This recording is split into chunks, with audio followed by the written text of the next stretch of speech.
Buat teman-temanku yang baru gabung, bisa cek di playlist untuk urutan videonya, dan bisa juga cek di playlist untuk judul barunya. Bab 1002, setan naga ini tampaknya telah memberikan tekanan pada Dewa Sorcerer. Jika mereka berada di Divinity, dia akan bisa mengalahkan naga iblis yang telah tumbuh dewasa, apalagi yang belum dewasa. Tapi ini adalah Heaven Reverse Universe. God of Sorcerer akan meninggalkan tempat ini jika bukan karena fakta bahwa populasi ras Vodo di sini besar, dan dia bisa mendapatkan banyak energi iman. Melepaskan avatar dan mengirimkannya ke dunia fana bukanlah lelucon.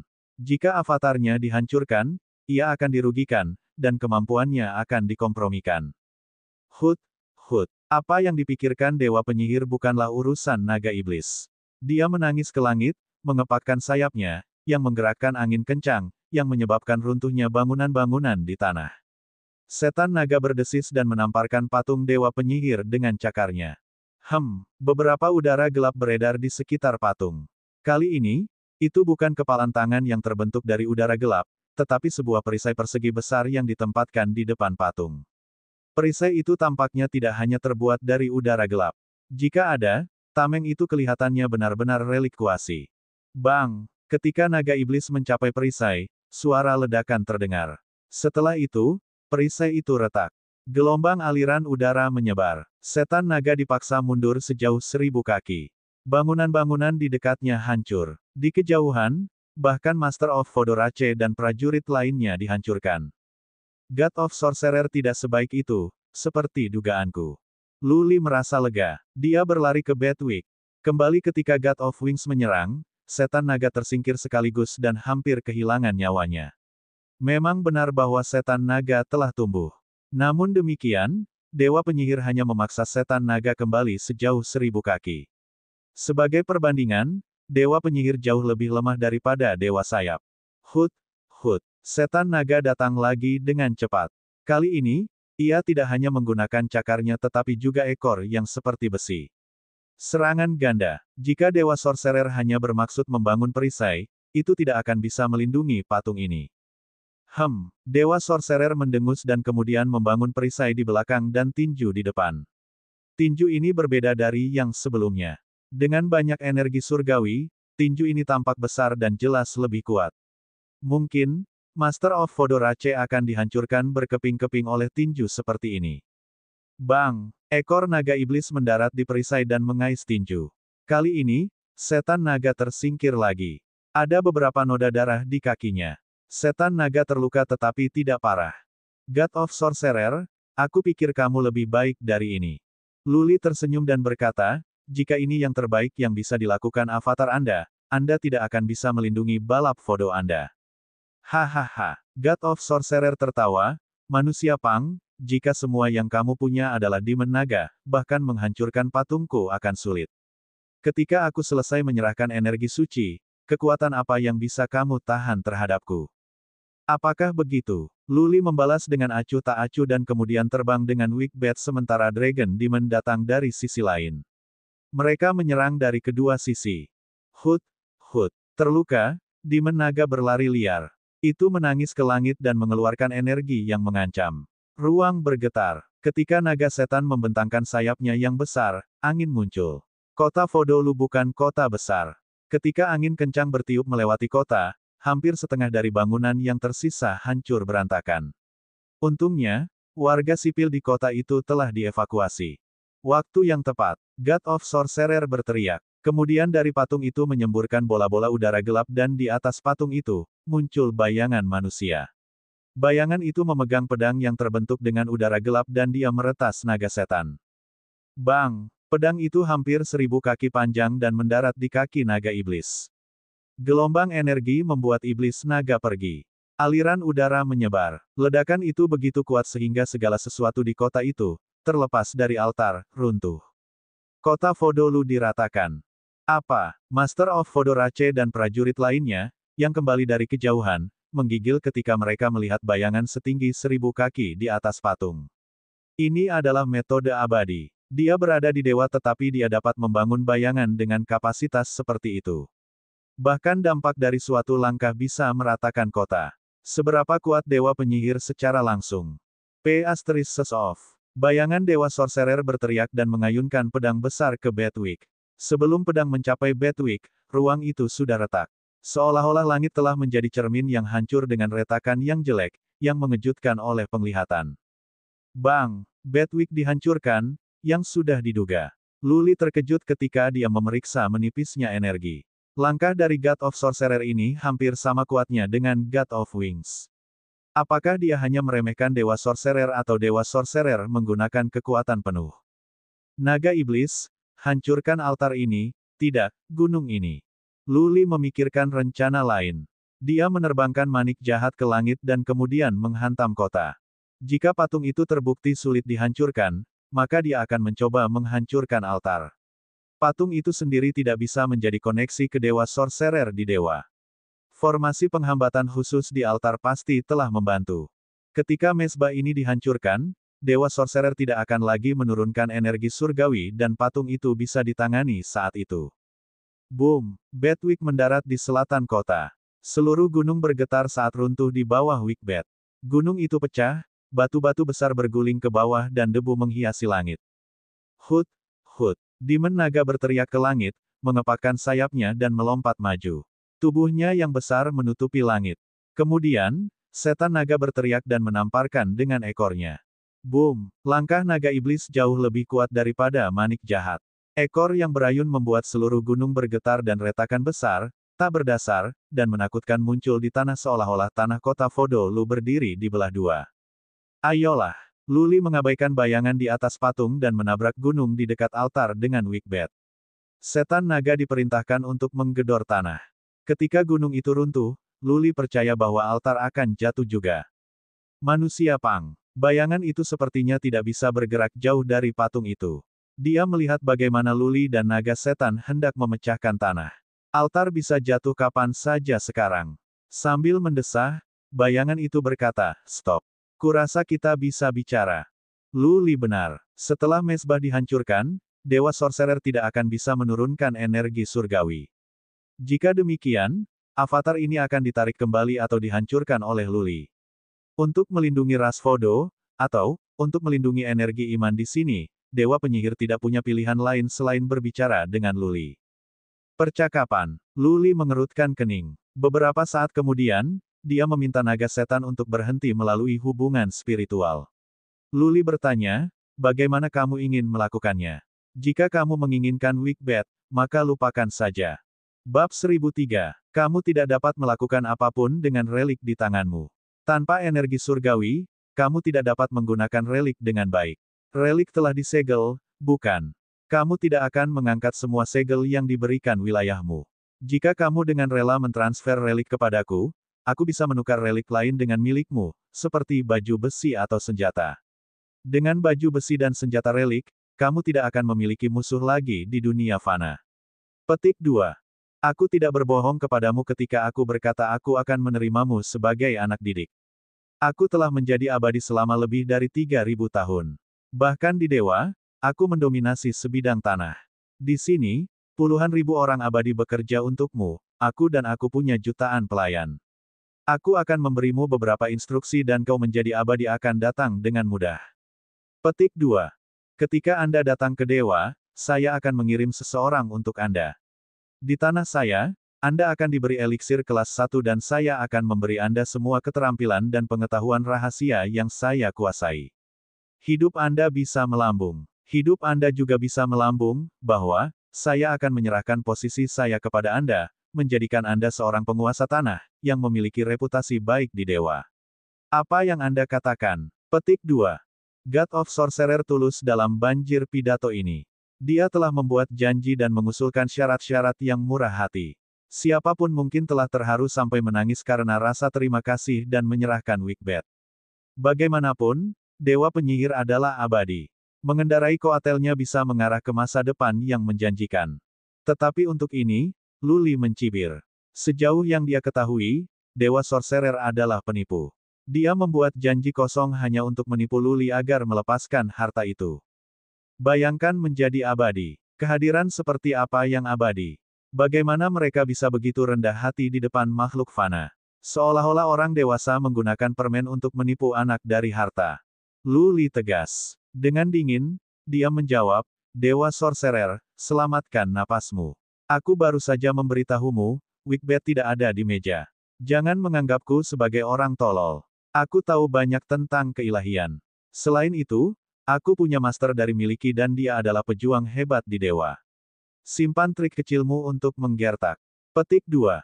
Prajurit perkasa di dewa. God of Sorcerer terdengar terkejut dan langsung bertanya, yang mana dia? Master of Heaven Reefs. Melalui Fodorace, Dewa Sorcerer tahu sesuatu tentang Heaven Reefs Universe yang dinamai Emperor of Heaven Reefs. Tidak mengherankan bahwa Dewa Tukang Sihir telah mendengar tentang dia. Iya, Luli melakukan hal jujur untuk mengakuinya. Kaisar Langit Terbalik pernah berkata bahwa ketika Luli pergi ke Dewa, dia bisa menerima Luli sebagai anak didik. Luli percaya bahwa hanya masalah waktu sebelum dia naik ke Divinity, yang berarti cepat atau lambat, dia akan menjadi anak didik Kaisar Langit Terbalik. God of Sorcerer tidak mengatakan apa-apa setelahnya. Setelah beberapa saat bernapas, dia menghela nafas. Baik, aku tidak akan membebaskanmu dari relik ini. Tapi, aku membutuhkan kelangsungan hidup ras Fodo. Populasi mereka besar. Aku butuh energi iman. Tidak mungkin, Luli berkata dengan tekad bulat. Aku harus memiliki hak untuk memerintah tanah Fodo Selatan. Kamu tidak akan melindungi ras Fodo. Hak untuk memerintah. God of Sorcerer jatuh dalam kesunyian lainnya. Sesaat kemudian, dia berkata, Ki Fodo, kemarilah. Ki dari Fodo adalah nama Master of Fodorace. Mendengar Dewa Penyihir, Ki dari Fodo datang bersama para prajurit lainnya. Berlutut di alun-alun di depan altar dengan hormat, Ki dari Fodo berkata, Dewa Penyihir, tolong sebutkan perintahmu. Meskipun God of Sorcerer ingin menjualnya sejak awal, dia adalah dewa ras Fodo yang disembah, tetap saja. Bagaimana mereka bisa menentang perintah yang abadi? God of Sorcerer berkata, mulai hari ini dan seterusnya, Anda akan menjawab perintah Luli dan Anda akan bekerja untuknya dalam membantunya memerintah tanah Fodo Selatan. Apa? Kisi Fodo merasa canggung. Dewa Sorcerer memunggungi mereka sebelum dan sekarang, dia meminta mereka untuk menyerah kepada Luli. Apakah ada bedanya dengan menjualnya? Jika mereka tidak bisa dilindungi oleh Dewa Penyihir, lalu apa gunanya menyembahnya? Apa? God of Sorcerer menjadi tidak bahagia. Kamu ingin mendurhakai aku? Tidak. Ki dari Fodo menurunkan tubuhnya dan berkata, Ki dari Fodo akan mengikuti instruksi Anda, God of Sorcerer. Ini adalah kata-kata yang dia ucapkan tetapi sinar di matanya menunjukkan bahwa dia berpikir sebaliknya. Prajurit lain semua berlutut. Namun, ekspresi mereka berubah saat awan menggantung di wajah mereka. Bayangan Dewa Sorcerer meliriki dari Fodo dan yang lainnya. Tiba-tiba, Dewa Tukang Sihir menghasilkan tangan dan menamparkan. Bang! Tamparan kemarahan dari Dewa Penyihir bisa melukai naga iblis. Bagaimana mungkin Master of Fodorace dan prajurit lainnya bertahan? Bahkan Ki dari Fodo, yang merupakan yang terkuat di grup, hanya di puncak alam abadi bumi. Tamparan ini membunuh mereka semua. Luli terdiam oleh apa yang dilihatnya. Dewa Fodo membunuh orang yang menyembahnya. Ketika cerita tersiar, tak seorang pun di tanah Fodo Selatan akan pernah memujanya lagi. Luli memandang rendah kualitas moral Dewa Bertuah. Kualitas moral God of Sorcerer dipertanyakan jika dia bisa mengkhianati dan membunuh mereka yang menyembahnya sesuka hati. Membunuh orang-orang dari ras Fodo tidak menyebabkan perubahan suasana hati kepada Dewa Penyihir yang berkata, Luli, aku baik-baik saja dengan kamu yang memerintah tanah Fodo Selatan. Kamu melihatnya sendiri. Para penyembah itu sekarang memiliki pertanyaan tentang aku sehingga saya membunuh mereka. Anda bebas untuk menaklukkan tanah Fodo di selatan dan membunuh para pejuang yang kuat seperti yang Anda inginkan. Saya hanya meminta Anda untuk bersikap santai pada warga sipil. Setelah semua diselesaikan, Anda dapat memilih penguasa boneka untuk memerintah tanah Fodo Selatan. Dengan cara ini, kita tidak akan saling mengganggu bisnis masing-masing. Apakah itu oke? Petik 2. Apa yang diusulkan God of Sorcerer adalah saran yang bagus. Luli mengendalikan tanah Fodo Selatan tidak saling eksklusif untuk ras Fodo menyembah Dewa Penyihir. Luli bisa melenyapkan semua prajurit yang kuat kecuali orang yang akan menjadi boneka untuk membantu Luli memerintah tanah Fodo Selatan. Ketika saatnya tiba, Dewa Sorcerer dapat meninggalkan beberapa tanda, membuat penguasa boneka mengatakan bahwa tanda-tanda itu adalah manifestasi dari Dewa Penyihir. Dia membantu Fodo Rache keluar dari bencana. Jika bukan karena dia, Luli tidak akan terhindar dari perlombaan Fodo. Dengan demikian, Luli dan Dewa Penyihir masing-masing dapat mengambil apa yang mereka butuhkan. Mereka akan melakukan hubungan damai dan semuanya akan baik-baik saja. Meskipun terdengar sangat bagus, Luli tidak memberikan jawaban yang meyakinkan. Setelah berpikir sejenak, dia berkata, "Apa yang Anda usulkan tidak apa-apa dan saya dapat berjanji kepada Anda bahwa saya tidak akan terus membunuh warga sipil sehingga Anda dapat terus menikmati energi iman Anda. Tetapi, apa yang dapat Anda berikan sebagai imbalan kepada saya, bagaimana? Anda memberi saya beberapa senjata dan pelindung relik. Mereka murah di Divinity. Ketika seorang abadi sedang bernegosiasi dan sejajar, Luli akan bodoh untuk tidak memerasnya sesuatu. Sebagai gantinya, Dewa Penyihir tertegun pada awalnya. Lalu, bayangan itu menunjukkan kemarahan. Luli, cukup sudah. Jika kamu mendorongku terlalu keras, aku akan membakar jembatan. Kamu pikir kamu siapa? Dia berteriak. Hahaha, Luli tertawa-tawa penghinaan. Jembatan terbakar. Jika Dewa Penyihir mampu melakukan hal-hal seperti itu, mengapa dia ingin berbicara dengan Luli? Sebagai seorang yang abadi, berbicara dengan seorang pria fana itu sendiri memalukan. Jika Dewa Penyihir bisa membunuh Luli, dia pasti sudah merobek yang terakhir. Oleh karena itu, Luli dengan agresif melanjutkan, God of Sorcerer, jika kamu ingin bertarung, maka mari kita mulai. Aku akan membakar jembatan bersamamu. Percayalah atau tidak, aku akan memerintahkan naga iblis untuk membantai setiap orang dari Fodo Rache. Petik 2. Bab 1004, setan naga itu kuat secara tidak wajar. Avatar God of Sorcerer tidak bisa mengalahkan naga iblis atau mengambil manik jahat. Luli sangat jelas tentang hal itu. Jika dia memutuskan untuk membantai semua di tanah Fodo Selatan, tidak ada yang bisa dilakukan Dewa Penyihir selain terlihat tanpa daya. Mungkinkah Dewa Penyihir mampu membunuh setan naga dan menghancurkan manik jahat? Akankah dia bernegosiasi? Dia pasti tidak mau. Bayangan hitam Dewa Penyihir marah dengan amarah, memancarkan kekuatan tak terkalahkan, seolah-olah iblis hadir. Manusia biasa dan prajurit Fodo Rache mungkin takut mati hidup-hidup. Tapi ini adalah Luli, seorang pria yang pernah bertarung dengan Dewa Sayap dan bisa menjadi anak didik Kaisar Langit Terbalik, yang memiliki relik yang kuat dalam kepemilikannya. God of Sorcerer pulih dengan tenang setelah hening sesaat. Ada hambatan spasial yang kuat antara dunia fana dan keilahian. Naik ke keilahian dari dunia fana relatif mudah tetapi sebaliknya hampir tidak mungkin. Saya memiliki banyak relik tetapi untuk mengirim beberapa turun sulit. Bahkan saya tidak dapat memikulnya beban. Jadi, saya tidak bisa mengabulkan keinginan ini, katanya dengan dingin. Kau bersumpah kau mengatakan yang sebenarnya. Luli mengerutkan kening. Jika menjatuhkan relik sangat sulit, bagaimana The Wicked Bat sampai di sini? Tidak hanya Kaisar Heng mengirim relik, tetapi dia juga kembali secara langsung. Kenapa aku harus membohongimu? Jika kamu tidak percaya padaku, kamu dapat meminta Master of Heaven Rivers. God of Sorcerer tetap acuh tak acuh. Dari tahun-tahun itu, pernahkah kamu melihat Yang Mulia Master of Heaven Rivers memberimu relik? Dia adalah pejuang hebat di dewa. Bahkan dia harus membayar harga untuk menurunkan satu relik. Luli masih ragu. Tetapi Emperor of Heaven Rivers tidak mengirim kembali relik. Hanya ada satu originator Artifact of Heaven Rivers yang pernah dia gunakan sebelumnya dan sekarang sudah rusak. Artefak penggagas. Luli ingat artefak seperti Asmodean dan Rasbulu. Dia mengeluarkan perisai, pencetus artefak Rasbulu. Dia berlari keluar dari Wicked Bat, menjaga jarak antara dirinya dan patung itu, memegang artefak originator tinggi dan bertanya, dari mana senjata ini berasal? Ini adalah artefak pencetus Rasbulu. Anda dapat melihat energi surgawi. Itu adalah lumayan bagus. Petik 2. God of Sorcerer mencibir. Ini bukan apa-apa. Hanya beberapa makhluk abadi yang menggunakan energi surgawi untuk memelihara untuk sementara waktu dan artefak sekarang memiliki jejak napas abadi. Di sini di Divinity, ini disebut pseudo relik, tidak bernilai sepeser pun. Kami biasanya menggunakan benda-benda itu untuk memenangkan manusia. Ketika kita memberi mereka sesuatu, mereka akan berkomitmen untuk menyembah kita. Petik 2.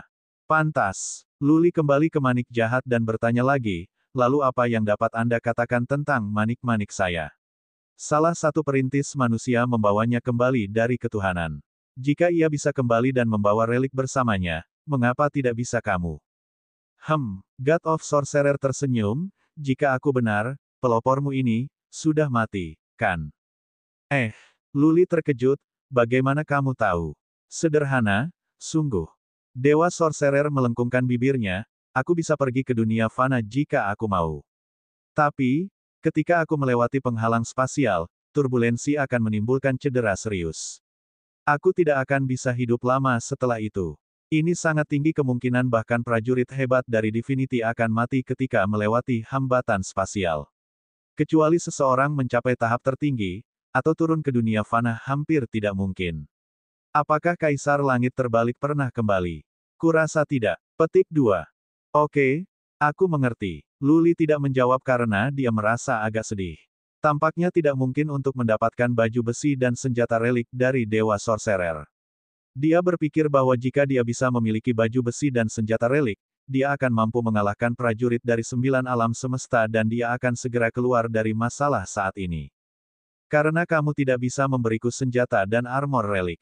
Setelah beberapa saat, Luli menyebutkan istilah lain. Aku ingin kamu memberiku beberapa keterampilan yang digunakan dalam dewa sehingga aku bisa mengalahkan prajurit Realm semi-dewa. Aku pikir ini mudah. Bukan. Sangat jarang memeras orang abadi. Luli akan merasa menyesal jika dia tidak bisa memanfaatkan kesempatan ini sebaik-baiknya untuk mendapatkan sesuatu. Keterampilan yang digunakan dalam keilahian. God of Sorcerer berkata dengan jijik, apa gunanya itu ketika Anda tidak memiliki energi surgawi?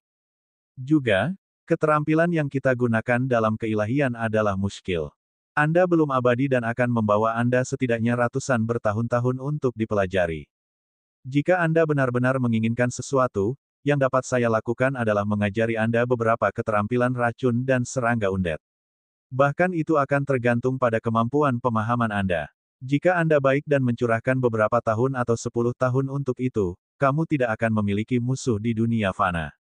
Tapi, karena kamu memiliki iblis naga yang setelah periode pengasuhan bisa sekuat makhluk abadi, sudah mudah bagimu untuk mengalahkan pejuang dunia fana. Petik 2.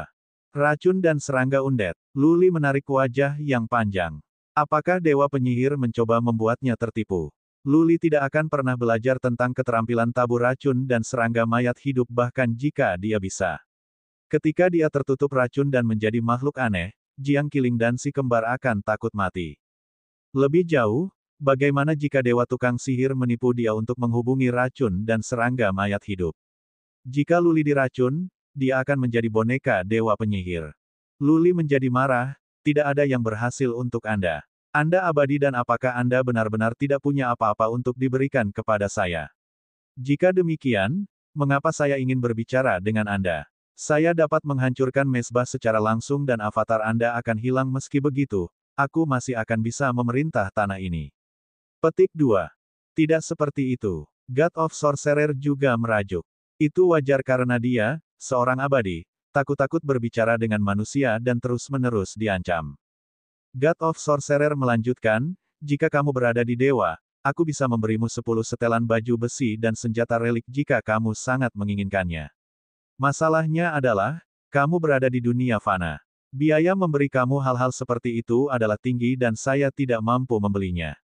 Bagaimana dengan ini? Saya akan menggunakan keahlian saya dan membantu Anda menemukan dan memelihara serangga undead yang paling kuat, memastikan bahwa Anda tidak terkalahkan di dunia fana.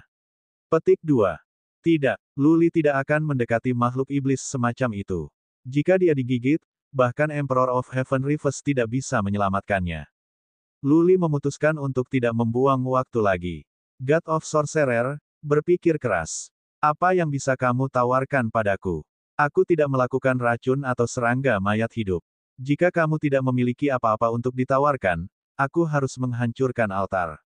Kamu, Dewa Penyihir terbang marah ketika Luli mengancamnya lagi. Ini adalah tindakan pemerasan langsung. Luli akan menempuh jalan yang sulit jika keinginannya tidak terpenuhi. God of Sorcerer menghabiskan waktu setengah dupa untuk membakar dalam keheningan sebelum dia menghela nafas. Begini saja, aku akan mengajarimu keterampilan yang relatif mudah. Jika kamu dapat meningkatkan wilayahmu, kamu akan dapat menggunakannya, setelah beberapa mode. Luli sedikit bersemangat. Katakan padaku. Aku semua telinga. Dewa Sorcerer berpikir sejenak sebelum melanjutkan, ini disebut, batu golem. Ketika kamu mempelajarinya, kamu dapat menggunakan elemen bumi untuk membangun golem. Ada 3 tahap. Pada tahap pertama, batu golem adalah tidak cukup kuat, sama seperti prajurit rilem bumi abadi Anda. Pada kedua, mereka dapat dibandingkan dengan prajurit rilem semi-dewa. Pada ketiga, batu golem yang Anda buat akan menjadi seperti abadi. Tentu saja, tanpa energi surgawi, Anda tidak akan dapat menggunakan keterampilan bahkan jika Anda bisa memahaminya. Jika Anda dapat mencapai tahap kedua, Anda tidak akan dikalahkan di dunia fana. Keterampilan ini berharga bahkan di Divinity. Saya menemukannya di sebuah makam secara tidak sengaja. Anggap dirimu beruntung. Petik 2. Bab 1005. Ini cukup bagus. Luli menghafal metodologi batu golem. Dia meluangkan waktu untuk mempelajarinya. Hanya satu upaya dan dia menyadari bahwa keterampilan ini canggih dan harus kuat. Mempertimbangkan penjelasan Dewa Penyihir, kegembiraan Luli tumbuh. Pada tahap pertama, golem batu bisa dibandingkan dengan prajurit bumi abadi bumi, yang tidak layak disebutkan. Yang penting adalah bahwa pada tahap kedua, batu golem bisa sekuat prajurit rilem semi-dewa. Ketika Luli belajar tahap kedua, dia bisa menghasilkan banyak batu golem yang praktis di alam semi-dewa. Dia bersemangat dalam kegembiraan hanya untuk membayangkan adegan di mana ribuan dewa batu semi alam semesta mengelilingi prajurit dari 9 alam semesta. Tentu saja, Luli tidak terbawa suasana hanya karena dia telah memperoleh keterampilan baru. Dia mengatakan apa-apa untuk sementara dan kemudian bertanya, apakah Anda yakin saya dapat mempelajari keterampilan ini? Apakah Anda meninggalkan sesuatu? Jika saya tidak dapat mempelajarinya karena sesuatu dalam metodologi ini, Anda harus tahu bahwa saya akan membunuh semua Vodo ras sama saja. Petik 2. Petik 2, petik 2. God of Sorcerer terdiam dan dia merajuk lagi. Aku benar-benar abadi. Aku tidak akan pernah melakukan hal seperti itu. Karena aku telah memutuskan untuk mengajarimu ini, aku tidak akan sepele itu. Percaya atau tidak, aku tidak peduli, dia meraung. Baik, Dewa Penyihir, kamu telah hidup untuk waktu yang lama. Mengapa emosimu masih begitu pendek? Luli berkata sambil tersenyum, jika keterampilannya baik-baik saja, maka kita telah mencapai kesuksesan awal dalam kesepakatan kita.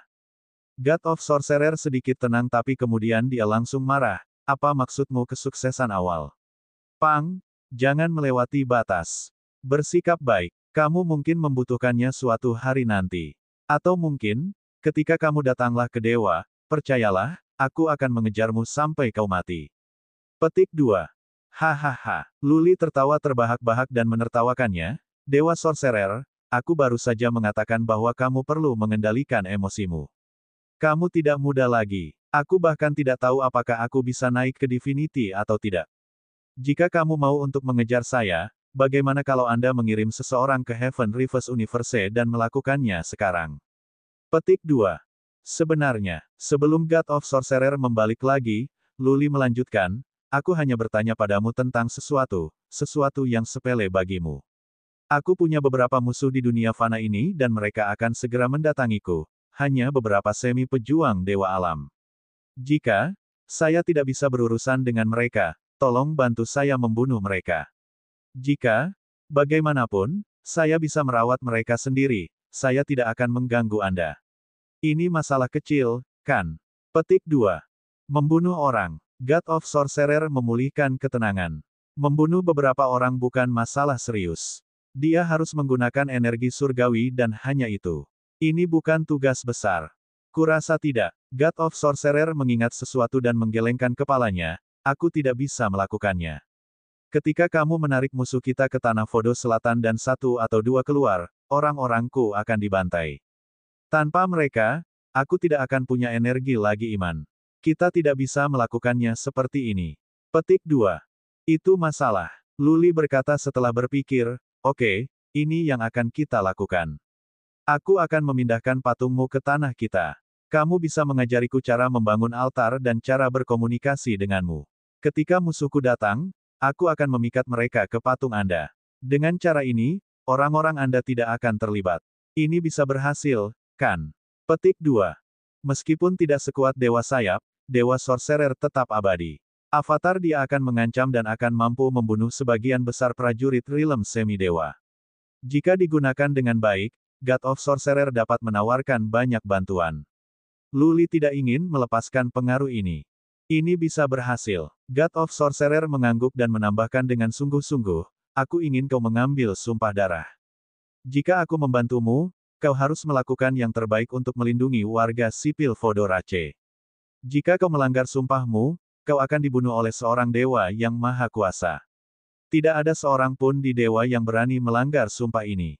Petik 2. Tentu, Lu Li menjawab dengan mudah. Membunuh warga sipil Vodorace tidak akan banyak gunanya baginya. Dia juga tidak membunuh warga sipil Asmodian dan ras bulu. Sesuai instruksi dari Dewa Penyihir, Lu Li mengambil sumpah darah. Tapi dia taktis dalam memilih kata-katanya. Sebagai contoh, dia mengatakan akan mencoba yang terbaik untuk melindungi warga sipil dari Vodorace, bukannya mengatakan dia tidak akan membunuh siapapun dari Vodorace. Contoh lain adalah bahwa dia menekankan bahwa perjanjian ini akan dihapuskan bersama dengan sumpah jika keterampilan yang diberikan oleh Dewa Bertuah bermasalah atau dia menolak untuk membunuh prajurit ke-9 alam semesta. Sumpah darah adalah permainan kata-kata. Lu Li tidak jelas. Tentu saja, jika Dewa Tukang Sihir tulus, Lu Li akan melakukan yang terbaik untuk membiarkan warga sipil dari Vodorace bertahan. Setelah sumpah diambil, Dewa Tukang Sihir mulai mengajar Lu Li cara membangun altar. Lu Li tidak tahu apa-apa tentang hal ini dan harus melakukan segalanya untuk mengenang terlebih dahulu. Dia akan meminta Kemang untuk membangunnya. Baiklah sekarang. Setelah God of Sorcerer mengajari Lu Li bagaimana membangun altar dan membangun komunikasi, bayangan God of Sorcerer di atas patung mulai menghilang. Kata-kata terakhir yang dia katakan adalah, Lu Li, aku telah menyetujui persyaratanmu. Jika kamu berani melanggar janjimu, Dewa yang Maha Kuasa akan mengakhiri kamu. Bahkan dalam beberapa hal, kamu menemukan celah. Ketika kamu datang ke Divinity, aku akan memburumu sampai mati. Petik 2. Hahaha. Lu Li tertawa. Dia sama sekali tidak khawatir. Untuk satu hal, dia pergi ke ketuhanan belum pasti. Bahkan jika dia bisa, keilahian adalah tempat yang luas. Akankah Dewa Penyihir menemukannya dengan mudah? Katakanlah Dewa Penyihir bisa menemukan Lu Li. Yang terakhir memiliki Emperor of Heaven Reverse sebagai mentornya. Akankah Dewa Penyihir, yang lebih lemah dari Dewa Sayap, menyinggung Kaisar Surga terbalik? Tentu saja, jika God of Sorcerer menepati perjanjiannya, Lu Li tidak akan melanggar janjinya. Ketika avatar Dewa Penyihir menghilang, Lu Li mengambil naga iblis kembali dan kembali ke manik jahat. Kemudian, dia menerbangkannya ke arah para prajurit Vodorace pergi ke. Di kaki gunung di luar kota Lufodo memadati banyak pejuang, berdiri di sekitar gunung tempat kota Lufodo dibangun dalam lingkaran. Karena Ki Devodo memerintahkan mereka untuk menunggu di sini, tidak ada yang berani naik ke gunung. Para pejuang itu ketakutan dan bersemangat. Baru saja, mereka merasakan kehadiran abadi dan mereka melihat kolom cahaya itu. Apakah Dewa Penyihir mempresentasikan dirinya? Ada begitu banyak kebisingan di gunung. God of Sorcerer pasti mengakhiri Lu Li. Apa? Kemunculan tiba-tiba Wickbat mengejutkan para prajurit. Bagaimana manik jahat masih utuh setelah apa yang terjadi? Apakah Dewa Penyihir tidak dapat membunuh Lu Li? Apakah Lu Li keluar? 1 jam berlalu sejak Wickbat terbang. Tidak ada yang terjadi di gunung. Para prajurit kehilangan kesabaran. Seorang patriark menyelinap ke gunung untuk mencari tahu apa yang sedang terjadi. Ketika patriark itu naik, yang dilihatnya hanyalah sebuah kota yang rata dan banyak retakan yang mengerikan, bersama dengan tubuh-tubuh terkoyak dari Ki dari Vodo dan para pejuang lainnya. Tidak ada tanda-tanda Lu Li dan patung Dewa Penyihir tetap sama. Ketika dia menceritakan apa yang terjadi, para prajurit tercengang. Tuan mereka dan para pejuang yang kuat telah mati. Mereka tanpa pemimpin. Dewa Penyihir pasti datang tetapi Lu Li melarikan diri dengan mudah. Tuan Vodo terbunuh. Apa artinya itu? Itu berarti bahwa akhirnya telah datang ke Vodorace. Setengah hari kemudian, pengintai yang pergi setelah prajurit manusia memperhatikan bahwa mereka akan kembali. Prajurit Vodorace merasakan semua harapan mereka telah hilang. Mulai hari ini, penguasa tanah Vodo Selatan akan menjadi manusia. Bab 1006. Kali ini, Lu Li tidak memobilisasi sejumlah besar pasukan. Ketika dia membuat janji, dia akan berusaha memastikan bahwa dia bisa memenuhi. Hampir semua prajurit kuat dari ras Fodo telah musnah. Memotong prajurit Fodo Rache tidak ada gunanya pada tahap ini. Luli mengumpulkan beberapa prajurit manusia yang kuat. Rencananya adalah untuk membunuh setengah dari prajurit kuat yang tersisa dari ras Fodo dan memilih satu sebagai penguasa boneka dari ras Fodo. Tujuan utama menyerang tanah Fodo Selatan adalah untuk memantau tanah Fodo Selatan. Sekarang, di samping itu, dia bisa meminta bantuan dari Dewa Penyihir. Luli lebih dari senang untuk memenuhi janjinya. Luli datang dengan puluhan rilem bumi abadi dan ribuan prajurit realitas sovereign manusia. Moral Fodo Rache turun ke titik serendah mungkin. Mereka mulai melarikan diri dalam kekacauan. Patriark Sun dan Jiang Tiansun membunuh sekelompok pejuang rilem manusia sovereign manusia dari ras Fodo. Sejak itu, pelarian menjadi tak terkendali. Master of the Fodo Rache dan prajurit yang kuat sudah mati. Tidak ada pemimpin lagi. Dapat dimengerti bahwa pelarian itu terjadi dengan cepat. Pergi dan ambil mereka. Luli memberi perintah. 2 alam abadi bumi dan 100 prajurit rilem sovereign manusia akan berada dalam satu kelompok. Memburu alam abadi bumi dan prajurit rilem sovereign manusia. Jika beberapa dari mereka ingin menyerah, ambil kembali 1 atau 2. Kumpulkan kembali di sini dalam 10 hari dan malam. Petik 2. Jiang Tiansun dan yang lainnya masuk ke kelompok mereka. Bersama dengan prajurit rilem manusia sovereign, mereka pergi ke arah yang berbeda. Tentara yang diarahkan adalah target termudah. Ketika semangatnya rendah, para pejuang tidak bisa bermain dengan kemampuan penuh mereka. Pembantaian ada di tempat. The Fodo Rache memiliki beberapa prajurit rilem bumi abadi untuk memulai dengan dan beberapa sudah dibunuh oleh Luli dan kemudian Dewa Penyihir menamparkan puluhan sampai mati. Sangat sedikit yang tersisa sekarang. Karena alasan ini, Luli tidak khawatir tentang keselamatan Jiang Tiansun dan yang lainnya. Bedwick mengambang di atas kota Lufodo. Luli juga mengirim pesan untuk memberitahu Jiang Qiling bahwa bahaya sudah berakhir dan mereka tidak perlu khawatir lagi.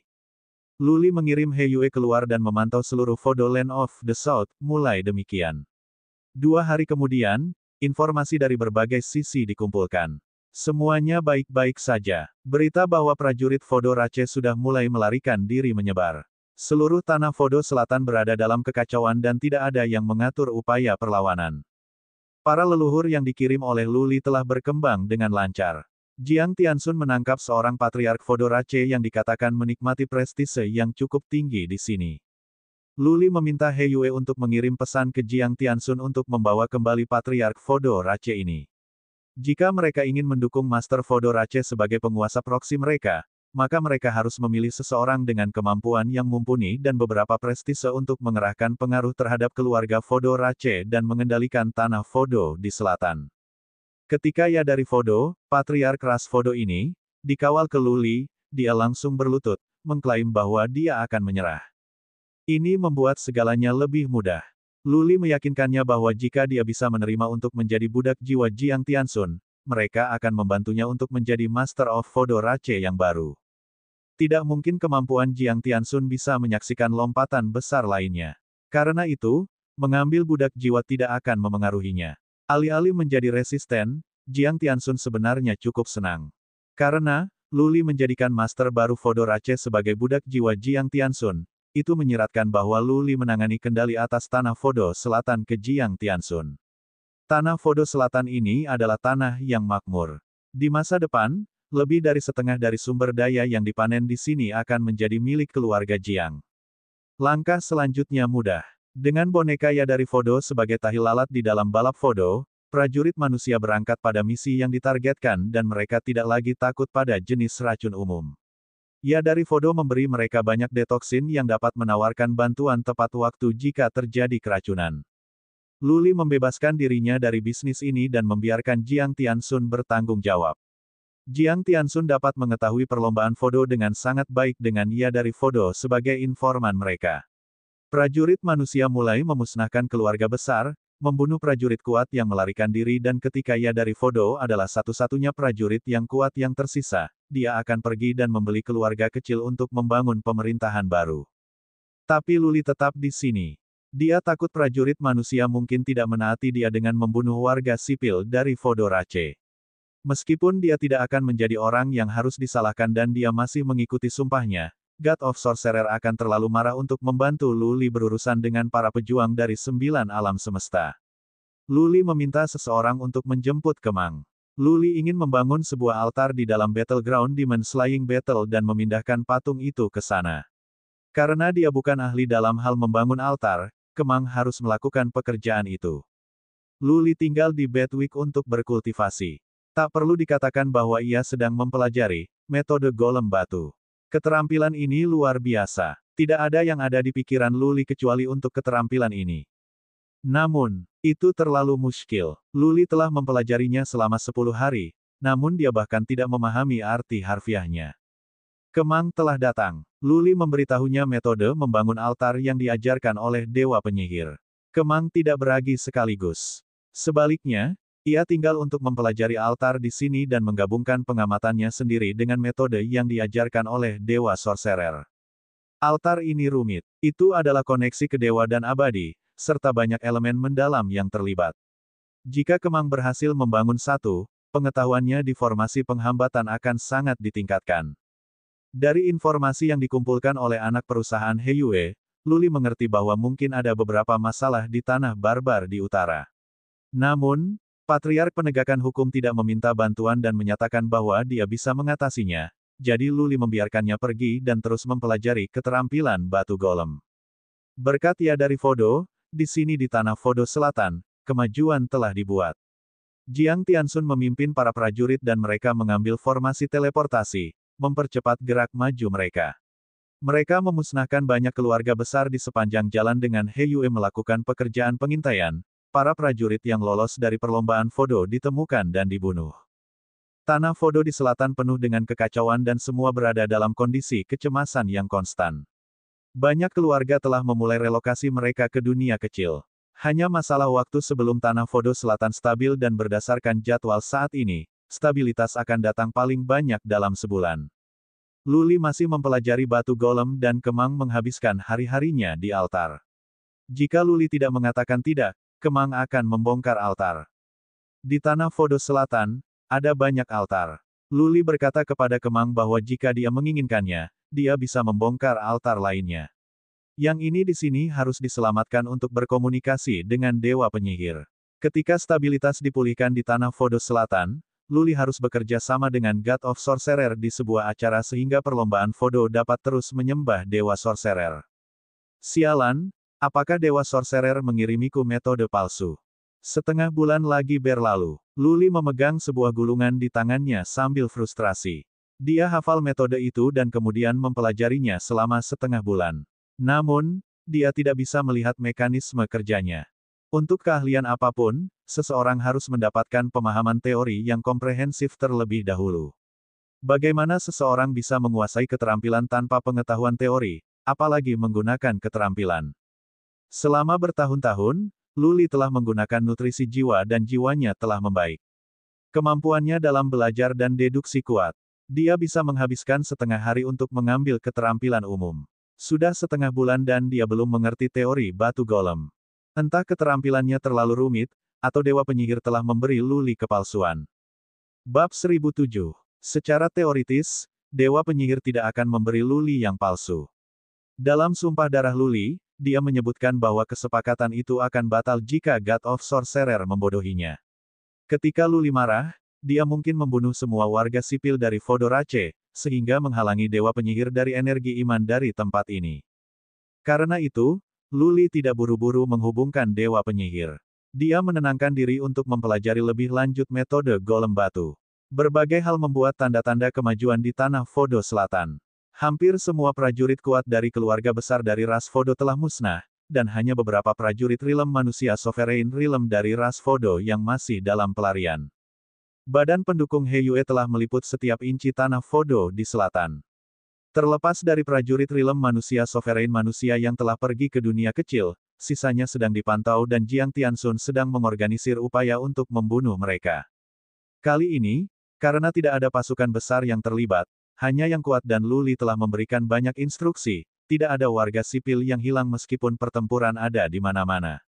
Tanah Fodo Selatan tidak damai tetapi tidak ada kekacauan besar. Warga sipil dari Fodorace tinggal di dalam rumah mereka, berdoa agar Dewa Sorcerer hadir untuk membantu Fodo Rache selamat dari bencana ini. Luli berhenti belajar setelah belasan hari. Tidak ada yang terjadi di sana. Baru pada saat itulah dia menemukan teori batu golem. Metodologi ini asli, tapi itu muskil dan rumit. Berbeda dengan keterampilan reguler, keterampilan dari keilahian memang rumit. Golem batu, seperti namanya, adalah untuk membangun golem dari tanah dan batu. Human Sovereign Realm dan Earth Immortal Realm Warrior yang telah mempelajari makna mendalam yang berhubungan dengan bumi harus tahu tentang membuat golem biasa yang, sayangnya, tidak akan terlalu kuat. Yang terbaik dari mereka akan sebagus prajurit Realm Lord Realm. Batu golem, dari dewa, adalah metode yang dibedakan dari makna mendalam yang berhubungan dengan bumi rata-rata dan jauh lebih kompleks. Luli menyadari bahwa untuk memahami metodologi, dia harus terlebih dahulu mempelajari makna mendalam yang berhubungan dengan bumi, yang merupakan kekuatan bumi. Ini adalah langkah paling mendasar. Setelah mempelajari kekuatan bumi, ia akan dapat membangun batu golem. Namun, untuk membuat batu golem sekuat prajurit bumi abadi bumi, ia harus belajar 3 keterampilan lain untuk menerapkan kekuatan dan kecepatan pertahanan dan ofensif batu golem. Itu adalah tahap pertama dari golem batu.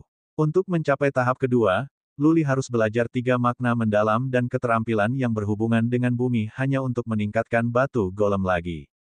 Adapun tahap ketiga, Luli benar-benar terkejut. Dia harus mempelajari prinsip dasar terkait dengan bumi dan 108 keterampilan. Hanya dengan melakukan itu dia bisa membangun batu golem kuat sebagai makhluk abadi. Luli memutuskan untuk tidak memimpikannya tahap ketiga dan tahap kedua juga di luar jangkauannya. Dia harus mencapai tahap pertama untuk dapat membangun batu golem. Tanpa ini, semua yang lain akan menjadi tidak nyata seperti bulan di air. Tuan, tiba-tiba, He Yue, yang tinggal di dalam Wikbet, mengirim pesan. Tuan Jiang Tianxun mengatakan bahwa tanah Fodo Selatan hampir tanpa pejuang yang kuat. Dia bertanya tentang langkah selanjutnya. Oke, aku mengerti. Luli harus mengambil waktu sejenak untuk menjawab, pertunjukan. Biarkan kakek Jiang kembali dan aku akan memberitahunya bagaimana cara bermain bersama. Juga, bagaimana Kemang lakukan. Karena mesbah di sini tidak dapat dipisahkan, Kemang pergi ke yang lain di dekatnya. Dia membongkar yang itu. Untuk satu hal, dia bisa mengumpulkan beberapa bahan. Untuk yang lain, dia bisa mempelajari formasi penghambatan di dalamnya. Dengan hormat, He Yue menjawab, Kemang mengatakan dia bisa membangun altar sekarang. Tapi, dia ingin melanjutkan studinya di sana. Dia menyatakan bahwa jika dia bisa mendapatkan wawasan, formasi kehancurannya akan menjadi jauh lebih kuat. Bagus. Tidak ada terburu-buru. Biarkan dia melanjutkan. Yang diinginkan Luli adalah agar Kemang bisa membangun altar. Formasi kehancurannya sekuat mereka. Jika mereka bisa ditingkatkan, mereka mungkin berguna dalam pertarungan melawan para pejuang dari 9 alam semesta. Luli tidak akan mengganggu studi Kemang dan dia juga mengatakan kepada Jiang Tianxun untuk mengirim 2 prajurit lagi untuk melindungi Kemang yang terlalu berharga untuk dirugikan.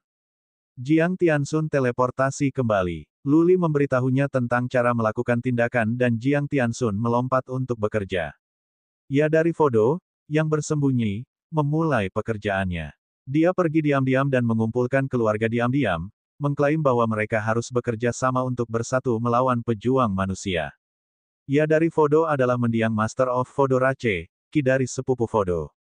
Menjadi anggota keluarga kerajaan, ia dari Fodo menikmati status tinggi di antara ras Fodo. Ketika ia menyerukan aksi, Fodo Rache yang tanpa pemimpin menemukan pemimpin mereka lagi dan banyak keluarga datang untuk mendukungnya. Ia dari Fodo memberitahu beberapa bawahannya untuk mengirim pesan, mengatakan bahwa dia telah menghubungi Dewa Penyihir melalui altar rahasia. God of Sorcerer sangat marah tentang prajurit manusia yang membantai orang-orang ras Fodo yang tidak terkendali dan akan bermanifestasi di tanah Fodo Selatan segera untuk membunuh para pejuang manusia dan membantu ras Fodo dalam selamat dari bencana. Berita seperti itu membuat banyak orang Fodo Rache bersemangat. Mereka pikir malam sudah berakhir dan mereka bisa melihat senja subuh. Sebelumnya, di kota Lu Fodo, banyak prajurit berspekulasi bahwa Dewa Penyihir telah memanifestasikan dirinya tetapi tidak ada yang menyaksikan secara langsung. Kali ini berbeda. Ya dari Fodo memberikan janji tegas dan serius. Warga sipil itu selalu memandang tinggi dewa tukang sihir dan tentu saja, mereka percaya ia pada Fodo. Semakin banyak keluarga dan prajurit menjawab ya dari panggilan Fodo. Beberapa dari mereka menjadi putus asa dan mereka hanya berusaha semaksimal mungkin. Selain itu, yang lemah dikenal suka bergantung pada yang kuat. Ya dari Fodo sombong. Dia bahkan memimpin tim secara pribadi dan melakukan serangan diam-diam terhadap para pejuang manusia. Dia menuduh bahwa mereka melukai dua pejuang manusia alam bumi abadi dan membunuh beberapa pejuang alam manusia berdaulat. Berita ini meningkatkan prestise ia dari Fodo. Kemudian, dia mengucapkan mantra di altar, menciptakan beberapa adegan yang glamor dan menakutkan. Belakangan, ia dari Fodo membuat pengumuman di depan umum bahwa God of Sorcerer telah memberinya energi surgawi dan kemampuannya telah meningkat beberapa kali. Sebagai Master of Fodorace, ia dari Fodo mendesak semua Fodorace untuk bersatu dan melawan manusia sampai mati. Jumlah prajurit dan tentara yang datang ke ia dari Fodo meningkat. Prajurit manusia mulai bekerja dengannya. Jiang Tianxun memimpin lebih dari selusin pejuang alam abadi bumi dan ratusan pejuang realitas berdaulat manusia saja, untuk benar-benar dialihkan oleh ia dari Fodo saja. Prajurit manusia melarikan diri dari pontang-panting. Tentu saja, ini tidak nyata. Untuk pertama kalinya, ia dari Fodo memimpin para prajurit melakukan serangan diam-diam. Semua prajurit Fodorace yang ikut bersamanya terbunuh dan tubuh manusia yang dibawanya kembali tidak lengkap. Tidak ada yang bisa mengatakan dengan pasti di mana mereka berada. Ia dari Fodo mengklaim mereka adalah pejuang Realm Sovereign manusia tetapi tidak ada bukti. Untuk pertarungan melawan Jiang Tianxun ini, ia dari Fodo membawa serta ratusan orang yang semuanya mati. Ia dari Fodo adalah satu-satunya yang kembali. Medan pertempuran dipenuhi dengan suara keras. Namun, semua Fodorace yang bisa mendekati medan pertempuran terbunuh. Tidak ada yang benar-benar menyaksikan pertarungan antara ia dari Fodo dan prajurit manusia. Yang sedang berkata, warga sipil dari Fodorace tidak akan sampai ke akar masalah. Yang mereka pedulikan hanyalah ia dari Fodo yang menang dan akhirnya ada harapan untuk Fodorace. God of Sorcerer tidak menyerah pada mereka. Dengan bantuan God of Sorcerer, Fodorace mungkin bisa bertahan. 5 hari kemudian, ia dari Fodo memproklamirkan dirinya sebagai penguasa di Kastil Fodo dan pemerintahan baru didirikan demikian.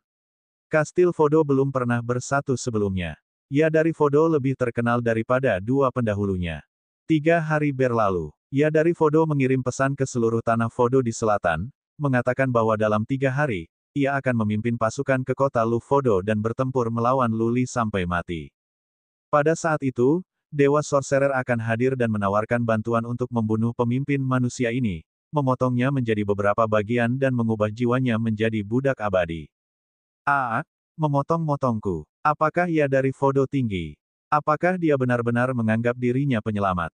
Luli melengkungkan bibirnya. Dia bertanya-tanya apakah dia harus memotong ia dari Fodo menjadi potongan-potongan ketika dia datang dan memilih prosi lain.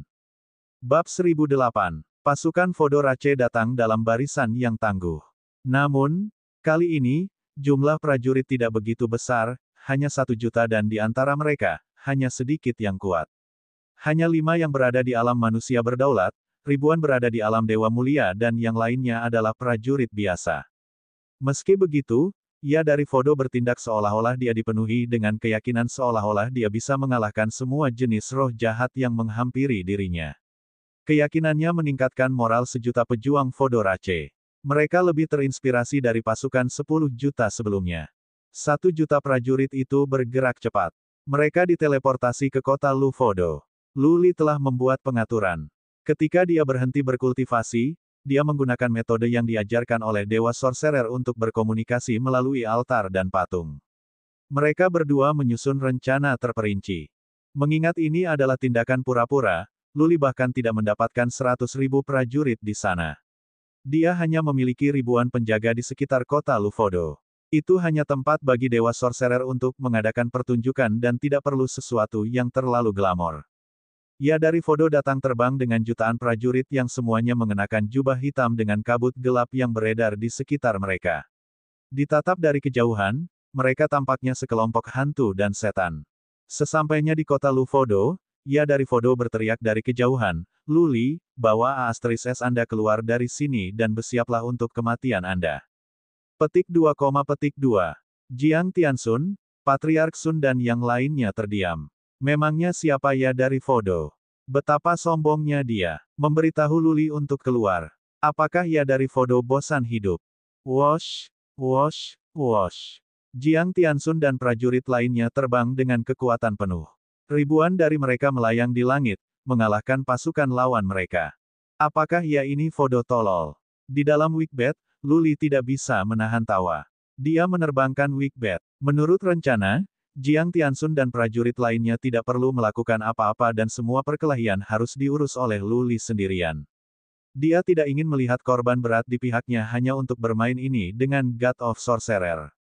Wosh! Luli memperbesar Bedwig dan melanjutkan dengan kabur ke arah Ia dari Fodo. Suara ledakan karena kecepatan tinggi membuat takut banyak prajurit Fodo Rache. Waktu yang tepat, teriak Ia dari Fodo, secara dramatis. Energinya meningkat. Dari punggungnya membumbung banyak naga hitam, yang memang menambah momentum baginya seolah-olah dia adalah dewa. Pergi! Ia dari Fodo berteriak. Dia membangun bayangan gelap kepalan tangan dan menabrak manik jahat. Dalam keadaan normal, Wigbet tidak akan bergerak sedikitpun. Namun, untuk bekerja sama dengan Ia dari Fodo, Luli menerbangkan kembali Wigbet saat tinju gelap itu tiba dan bertindak seolah-olah dia dihantam kembali ke gunung di mana kota Lu Fodo berada. Ledakan. The Wigbet terlempar ke gunung yang bergetar. Gunung itu pecah dan batu-batu berguling. Itu pandangan yang cukup menakutkan. Semua memuji Tuan. Karena prajurit rata-rata dari ras Fodo adalah dari alam rendah, bagi mereka, tidak ada trik kotor. Mereka yakin bahwa Ia dari Fodo telah diberi energi surgawi dari Dewa Penyihir, yang menjelaskan peningkatan tiba-tiba kemampuannya. Luli adalah pemimpin manusia dan Bedwig tetapi sekarang, mereka dihancurkan oleh Ia dari Fodo. Wosh! Bedwig segera terbang keluar. Bergerak dari bawah, manik jahat meluncur ke pasukan prajurit Fodo Rache. Orang-orang biasa itu tidak tahan dengan dampak dari Wigbet. Banyak prajurit dari ras Fodo dihancurkan sampai mati, dan pasukan ras Fodo terlempar ke dalam kekacauan. Luli, jika kamu punya nyali, ayo keluar dan lawan aku. Ia dari Fodo berteriak. Tampaknya dia khawatir tentang prajuritnya sehingga dia berhenti menyerang. Luli tidak mendengarkan. Dia terus membantai dengan Bedwig-nya. Tuan, tolong kami. Menyebar. Manik ini terlalu kuat. Kita tidak akan menghancurkannya. Sebarkan sebelum kita semua dihancurkan sampai mati. Ah! Manik jahat berlari gila-gilaan di tentara. Prajurit rata-rata tidak akan melarikan diri dari kematian. Formasi yang tadinya teratur tertata dengan aturan ketat turun ke kekacauan. Banyak pejuang berlarian dan lebih banyak dari mereka menjerit ketakutan. Luli, karena kamu menolak untuk sadar, aku tidak punya pilihan lain selain memiliki dewa penyihir besar yang membunuhmu. Teriak Ia dari Fodo. Suaranya begitu keras sehingga bergema di daerah dengan radius 30 mil. Dia terbang menuju kota Lu Fodo dan mengeluarkan kabut gelap ke arah patung. Berdengung. Pada saat yang sama, patung itu memancarkan sinar-sinar gelap. Beberapa energi menakutkan menutupi area dengan radius 30 mil. Para prajurit yang berada di dekat kota Lu Fodo semua merasakannya. Tidak, Dewa Penyihir akan datang. Patriark Sun, larilah. Luli mengatakan kalimatnya. Jiang Tianxun dan yang lainnya melarikan diri sekaligus, dipenuhi dengan ketakutan, seperti beberapa kelinci yang melarikan diri di hadapan musuh alami mereka. God of Sorcerer ada di sini. Beberapa prajurit berteriak kegirangan. Prajurit Fodo Rache ditangkap dengan gembira. Mereka datang ke kota Lu Fodo, berlutut dan membungkuk ke patung dengan hormat. Siapa yang berani melukai anak-anak Fodo Racheku? Suara agung datang dari atas dan terdengar di daerah dengan radius 30.000 mil. Bahkan warga sipil Fodo Rache di lusinan suku di dekatnya bisa mendengarnya. Suara itu tampaknya memiliki kekuatan sihir untuk merasa takut dan membuat orang memberi penghormatan kepada pemilik suara. Trik yang bagus. Luli melengkungkan bibirnya. Dia tidak melarikan diri sekaligus. Sebagai gantinya, dia menghentikan manik jahat di udara, menunggu Dewa Penyihir keluar untuk tampil. Semua penyembahku adalah anak-anakku. God of Sorcerer melanjutkan dengan suaranya yang agung, bergema di alam liar, tetap hidup. Semua orang yang membunuh Fodo Rache adalah musuhku yang harus dihukum neraka dan dibiarkan busuk sepanjang keabadian. Desir, desir. Dari patung itu keluar asap gelap yang mengepul, naik ke langit. Asap itu kemudian membentuk wajah raksasa dengan panjang 2 mil. Itu adalah wajah yang menakutkan dengan kekuatan tak terduga. Orang-orang tidak bisa menatap wajah mereka. Ini yang disebut manifestasi. Lu Li mencibir. Setelah dipikir-pikir lagi, dia yakin skill ini bisa menunjukkan kekuatan sejauh menyangkut para prajurit reguler Fodorace. Ini adalah sesuatu yang tidak bisa dilakukan manusia. Yang lemah akan selalu bersujud di depan yang kuat dalam ibadah. Dewa misterius biasanya menjadi subjek penyembahan manusia. God of Sorcerer menyingkirkan kegilaanmu dan lawan aku. Lu Li mengirim pesannya dan terbang dengan Wickbat-nya. Di wajah raksasa di langit, ada jejak kemarahan. God of Sorcerer berkata dengan dingin, kamu bukan siapa-siapa dan kamu ingin mengguncang dunia. Merayu kematian. Di udara, wajah gelap lenyap dan kemudian keluar tangan dengan panjang 1000 kaki, menindih manik jahat. Ledakan. Batwick dihancurkan seperti semut yang dipukuli sampai mati oleh manusia. Lebih dari setengah gunung di area kota Lufodo hancur. Sebuah lubang tanpa dasar muncul di tanah. Wickbat tidak pernah keluar lagi seolah-olah telah robek berkeping-keping dan Lu Li telah mati. Hidup dewa-dewa sihir yang tak terkalahkan. Kami akan mengikuti jejakmu dan memujamu selamanya. Ya dari Fodo telah mendarat di tanah. Dia merangkak sambil berteriak, dan begitu pula prajurit lainnya dari Fodorace. Hidup dewa-dewa sihir yang tak terkalahkan. Kami akan mengikuti jejakmu dan memujamu selamanya. Jutaan prajurit bernyanyi. Suara mereka bisa menjatuhkan laut dan menghancurkan gunung. Teriakan mereka bertahan dan bergema. 300 mil jauhnya, dari tanah, Wickbat keluar. Mendengar teriakan nyaring, Lu Li menarik dan wajah panjang dan bergumam, aku terlalu mudah padanya. Ketika aku selesai dengan prajurit dari 9 alam semesta, aku harus mendapatkan lebih banyak harta atau keterampilan darinya. Dewa Sorcerer, hanya kamu menunggu. Petik 2. Ketika tangan Dewa Tukang Sihir menghilang, wajah raksasa itu muncul kembali. Dia melihat ke arah Lu Li, khawatir, dia mungkin sudah terlalu jauh. Apakah Lu Li akan memusuhi dia nanti? Bab 1009. Dengan kontribusi Lu Li dalam drama ini, segalanya berjalan baik di Fodo Land of the South. Dia memiliki prajurit manusia lain yang tersisa, hanya menyisakan Jiang Tianxun dan Patriark Lei di sana. Ya dari Fodo adalah budak jiwa Jiang Tianxun. Lu Li telah menyatakan bahwa mulai sekarang, Jiang Tianxun akan bertanggung jawab atas tanah Fodo Selatan. Wajar jika dia harus tinggal di sini untuk mengambil alih komando. Patriark Lei tetap tinggal untuk bekerja sama dengan Jiang Tianxun jika dia bisa menghadapi bahaya dalam hidupnya jika terjadi kesalahan. Tanah Fodo Selatan tidak memiliki pejuang kuat lainnya. Ya dari Fodo mengalahkan pasukan manusia dengan bantuan dari Dewa Penyihir, yang membuat reputasinya melambung tinggi. Jika tidak ada yang salah, untuk waktu yang lama di masa mendatang, tanah Fodo Selatan akan stabil dan berada di bawah pengawasan manusia. He Yue memanggil kembali sebagian besar badan pendukungnya tetapi dia meninggalkan puluhan ribu dari mereka. Badan-badan tambahan dan mall yang adalah ya dari Fodo dapat menjamin bahwa setiap kecelakaan kecil di Fodo Land of the South dapat ditangani sekarang karena tidak ada pejuang kuat lain yang hadir. Lu Li dan prajurit lainnya kembali ke battleground yang membunuh iblis. Beberapa leluhur dan beberapa prajurit tetap tinggal untuk menjaga pintu masuk. Ya dari Fodo akan mengirim beberapa antek setianya untuk membantu. Dia berkolusi dengan manusia adalah rahasia yang mengejutkan. Begitu kata-kata menyebar, dia akan kehilangan posisinya sebagai Master of Fodorace. Semua masalah utama diatasi. Lu Li membebaskan dirinya dari masalah ini dan terbang kembali ke kota pembantai iblis. Kemang pergi bersamanya dan mulai membangun altar di lembah 30 mil ke utara kota pembantai iblis. Kemang telah membongkar sebuah altar di Fodorace sehingga ia memiliki cukup persediaan. Ketika altar selesai, ia dari Fodo akan mengirimkan patung dari Fodo Land of the South. Pada saat itu, God of Sorcerer akan dapat datang ke battleground yang membunuh Demon dan membantu ketika prajurit ke-9 alam semesta datang. Kemang bekerja dengan cepat. Dia selesai hanya dalam 15 hari.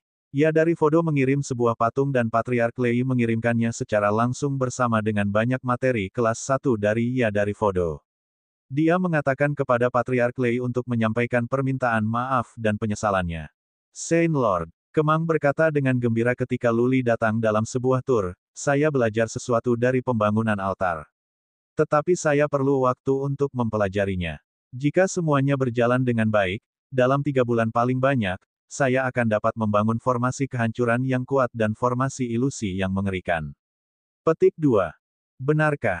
Mata Luli bersinar. Kemang tidak pernah menjadi orang yang banyak bicara. Dia harus sangat yakin untuk dapat mengatakannya. Bagus, Kemang, kamu percaya padaku. Luli tertawa hangat. Prajurit 9 alam semesta bisa datang kapan saja sekarang. Fakta bahwa Kemang dapat mencapai kemajuan di persimpangan yang kritis seperti itu sangat menggembirakan. Luli menyatakan di tempat bahwa dia akan memasok Kemang dengan apapun yang dia inginkan bahkan jika dia ingin membongkar kota pembantai iblis. Formasi kehancuran Kemang sebelumnya sudah kuat.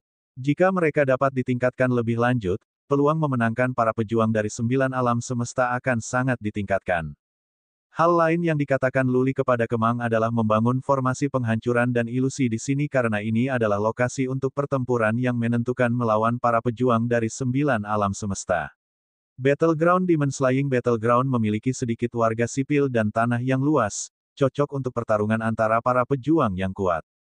Setelah mengatakan semua instruksinya, Luli kembali ke kota pembantai iblis dan bertanya kepada He Yue tentang kemajuan di tanah barbar di utara. Luli telah memahami teori batu golem dan dia membutuhkan waktu untuk mempelajarinya. Dia tidak akan keberatan dengan hal lain dan fokus pada keterampilan batu golem asalkan semuanya berjalan lancar di tanah barbar di utara. Namun, berita yang dikirim kembali oleh He Yue itu tidak bagus. Pada awalnya, ada kemajuan besar di tanah barbar di utara. Lebih dari setengah tanah ditaklukkan dan banyak orang barbar yang kuat terbunuh. Tapi, baru-baru ini, Master Balap Barbar saat ini selesai berkultivasi. Kekuatan pertahanannya telah melihat peningkatan yang nyata. Dia pasti telah diberikan energi surgawi dari Dewa Barbar yang disembah oleh ras ini. Hikmahnya adalah bahwa Master of Barbarian Rache hanya memiliki peningkatan kemampuan bertahan, tetapi bukan kemampuan atau kecepatan ofensif. Oleh karena itu, meskipun Patriark Penegakan Hukum tidak bisa menyelesaikan Master of Barbarian Rache, untuk saat ini, dia tidak bisa memimpin Rache Barbarian untuk melawan, juga.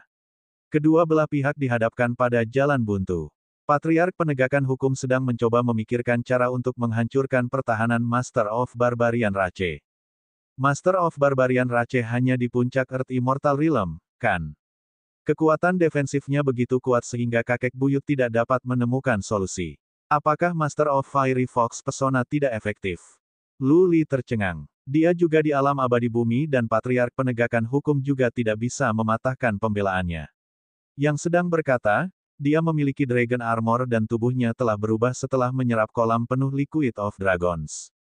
Itu mengesankan. Baik Kyuxue dan saudara-saudaranya bersama Luli. Mendengar bahwa Patriark Penegakan Hukum dan sekelompok prajurit tidak dapat menimbulkan kerugian pada Master of the Barbarian Rache setelah hari-hari berikutnya, Bai Xias Huang dipenuhi dengan rasa ingin tahu. Matanya terbuka lebar karena terkejut. Luli berpikir sebentar. Ayo, Suang Kyuxue, Qiling, izinkan saya menunjukkan kepada Anda di sekitar tanah barbar di utara. Mari kita bertemu dengan Master of Barbarian Rache itu. Penduduk Barbarian Land of the North adalah barbarian dengan otot tetapi tidak berotak.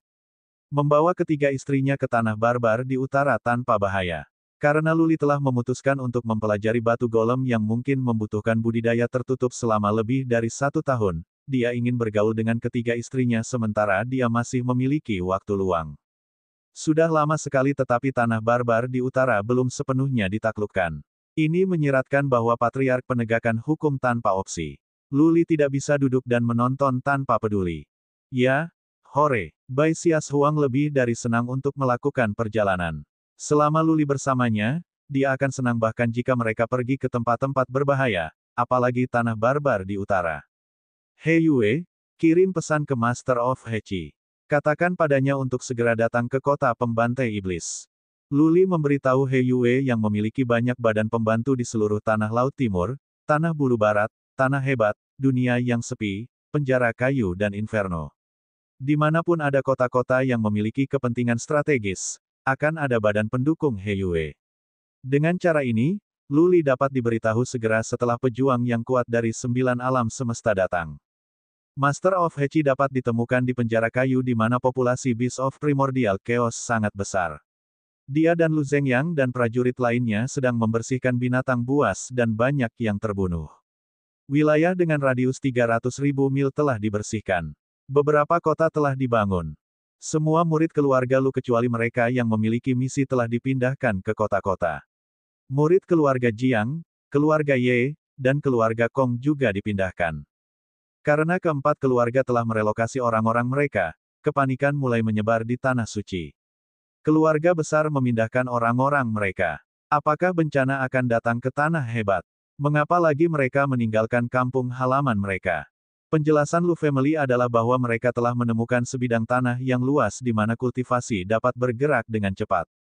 Kemudian, tanah itu akan dapat diakses oleh semua tanah besar dan siapapun yang ingin pergi, bisa pergi. Keluarga-keluarga di Tanah Suci terilhami oleh penjelasan keluarga Lu. Mereka diyakinkan tentang keaslian informasi ini ketika mereka memikirkan peningkatan mendadak jumlah prajurit yang kuat di keluarga Lu, Jiang, Kong, dan Ye selama bertahun-tahun. Rencana awal Luli adalah membangun markas besar di penjara kayu. Jika mungkin untuk merelokasi orang-orang di tanah besar, mereka bisa pergi. Penjara kayu memiliki ruang yang cukup, jauh lebih besar dari Tanah Agung. Bahkan tidak apa-apa untuk melindungi semua manusia di tanah besar. Yang sedang berkata, populasi tanah besar itu besar. Butuh bertahun-tahun bahkan jika relokasi tidak pernah berhenti. Untuk saat ini, hanya talenta elit yang bisa direlokasi hanya untuk melindungi beberapa peninggalan, jika pejuang dari 9 alam semesta terbunuh semuanya di Tanah Suci. Masalah-masalah itu bukan urusan Luli. Dia menunggu di kota pembantai iblis selama lebih dari 10 hari agar Master of Hechi tiba. Karena yang terakhir bisa melintasi ruang, perjalanan kembali cepat. Ayo pergi dan temui barbar mayat hidup itu di tanah barbar di utara. Luli melambaikan tangannya. Dia menempatkan 3 istri dan Tuan Hechi di manik jahatnya dan terbang pergi. Bab 1010. Tanah milik ras barbar lebih tandus dan terpencil dibandingkan dengan gurun utara. Gunung-gunung yang bergulung menghiasi gurun dan gurun yang membentang ke cakrawala. Gunung salju naik ke langit, yang berwarna putih bersih dan tembus cahaya. Pandangan di sini sangat berbeda dari pandangan di Tanah Suci, yang sangat eksotis. Bai Qiuxue, Bai Xias Huang, dan Jiang Qiling senang. Alasan utama adalah bahwa Luli menemani mereka dan mereka berkeliling ke tempat-tempat indah. Ini adalah kesempatan langka bagi mereka untuk bersama dan mereka bertiga menghargai saat ini. Mereka melihat banyak warga sipil dari ras barbar di sepanjang jalan dan tanah barbar di utara memiliki beberapa kota atau suku karena kaum barbar terlalu besar untuk ditampung di rumah-rumah biasa. Orang-orang barbar terbiasa tinggal di gua-gua di pegunungan.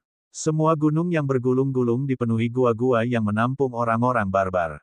Tingkat peradaban di sini bervariasi dari masyarakat manusia juga. Orang-orang barbar tidak beradab, dan mereka hanya menggunakan kulit binatang untuk menutupi tubuh mereka. Banyak jantan dan betina dikawinkan di alam liar. Bai Qiuxue, Bai Xias Huang, dan Jiang Qiling mengalami beberapa hal pada beberapa kesempatan. Mereka malu dan meminta Luli untuk membawa mereka pergi sekaligus.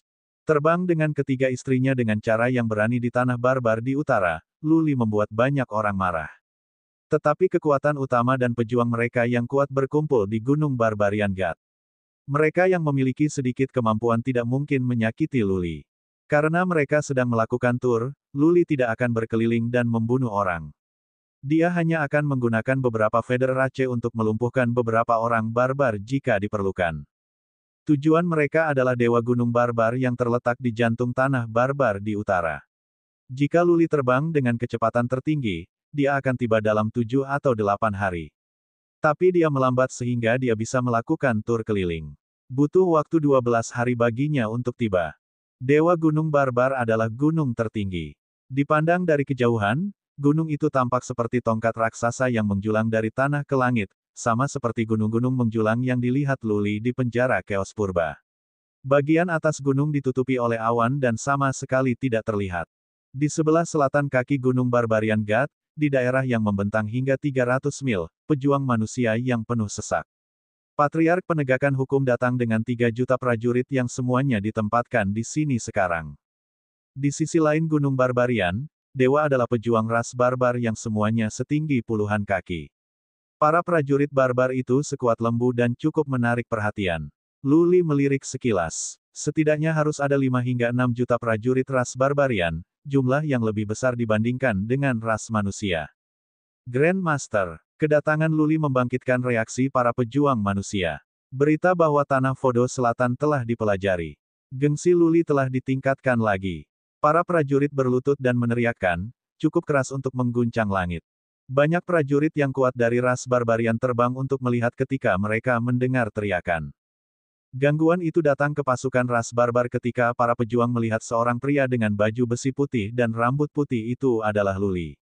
Dia sangat terkenal. Dia adalah pejuang yang membunuh Dewa Asmodean dan mengambil kehidupan mantan Master ras barbar.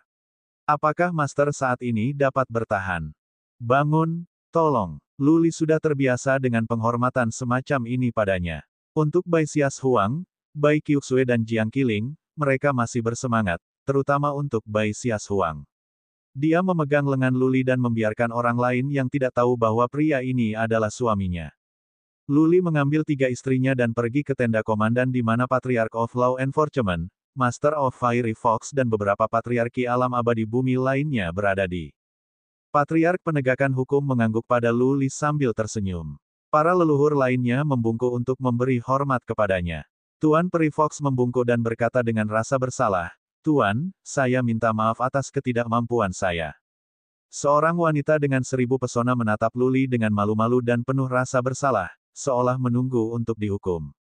Banyak patriark tidak bisa memalingkan muka ketika mereka membayangkan bagaimana mereka akan memegang cambuk untuk memukulnya dengan dia berlutut di tanah, membungkuk dan pantatnya ditutupi dengan tanda bulu mata. Silakan bangkit. Luli tidak berkata apa-apa lagi dan berjalan ke tenda bersama Patriark Penegakan Hukum sementara Jiang Qiling dan si kembar pergi untuk menetap dengan bantuan seorang Patriark wanita. Apakah dia benar-benar sekuat itu? Duduk di tenda, Luli bertanya kepada Patriark Penegakan Hukum yang memaksakan senyum. Lebih kuat dari saya. Saya pikir kekuatan defensif Master of Barbarian Rache telah mencapai tahap tengah dari alam semi-dewa. Hanya pejuang alam semi-dewa dengan kemampuan luar biasa yang bisa mengalahkannya. Apakah begitu? Luli tertegun. Apakah tubuhnya diperkuat atau dia mendapatkan semacam mantra surgawi? Saya pikir dia ditingkatkan dengan mantra surgawi. Patriark Penegakan Hukum menjelaskan. Di sekujur tubuhnya ada lingkaran berwarna kekuningan. Suatu kali, saya memanggil para pejuang alam abadi bumi untuk menyerang pada saat yang sama tetapi kami tidak bisa memecahkan lingkaran kekuningan itu.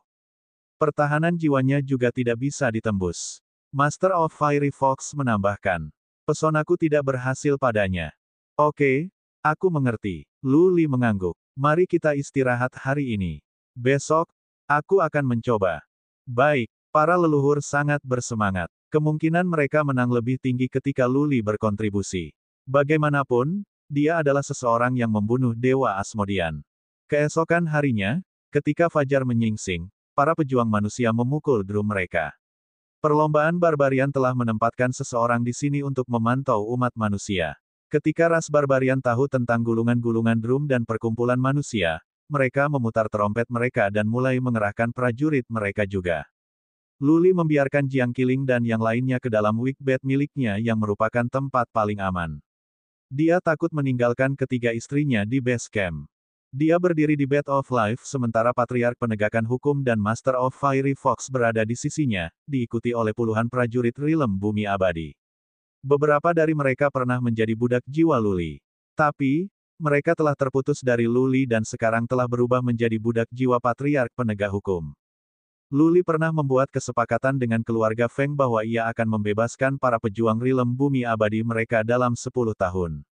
Namun, invasi prajurit dari 9 alam semesta ini merupakan inisiatif dari pihak keluarga Feng. Karena itu, Luli juga tidak akan bertindak untuk menghormati. Bang, bang, bang. 500 juta prajurit manusia ditetapkan untuk mengalahkan balap barbar. 500 juta prajurit manusia mengalahkan lawan 5 juta mereka dalam semangat karena, Luli ada di antara mereka. Tuan ras barbar, aku Luli. Ayo keluar. 30 mil ke pasukan balap barbarian, Luli berhenti dan berteriak.